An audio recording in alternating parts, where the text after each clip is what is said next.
नमस्कार दोस्तों, मैं हूं पवन कुमार मिश्रा और आप देख रहे हैं प्राउड टू भोजपुरी।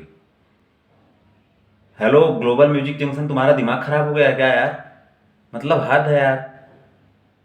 तुमने तो यार मतलब इस नवरात्र में देवी गीत बजने नहीं दिया खेसारी जी का।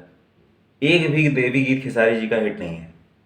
क्या मजाक बना रखा है? एक ऐसे स्टार का गाना तुम स्ट्राइक मार रहे हो जो आज भोजपुरी के ऐसे लेवल पे है जिसकी वजह से भोजपुरी जानी जाती है। पवन सिंह जी हो गए, खेसारी जी हो गए, रितेश जी हो गए, इन सब की वजह से भोजपुरी आज जानी जा रही है। तुमने यार हद कर रखा है यार। ग्लोबल म्यूजिक जंक्शन तुमसे यार ऐसी उम्मीद नहीं थी बिल्कुल।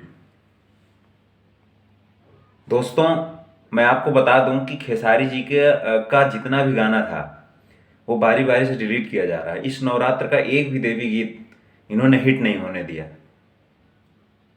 जो बंदा दिन रात एक गाने को बनाने के लिए कितना मेहनत करता है, उसके पीछे कितने लोग का मेहनत होता है, इन्होंने तो 2 मिनट के अंदर उसको मिट्टी में मिला दिया।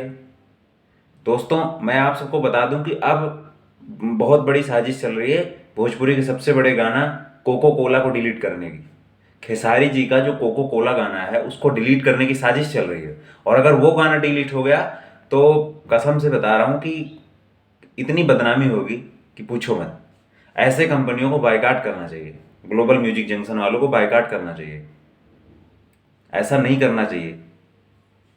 ग्लोबल म्यूजिक वेब जंक्शन वालों को ऐसा बिल्कुल नहीं करना चाहिए। एक बड़े स्टार का गाना डिलीट करके तुमको क्या फ़ायदा मिलेगा बताओ? इसमें तो अपने अपने यूपी, बिहार और झारखंड की बदनामी है ना।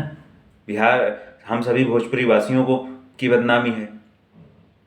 बहुत दुख हुआ यार, बहुत दुख होता है।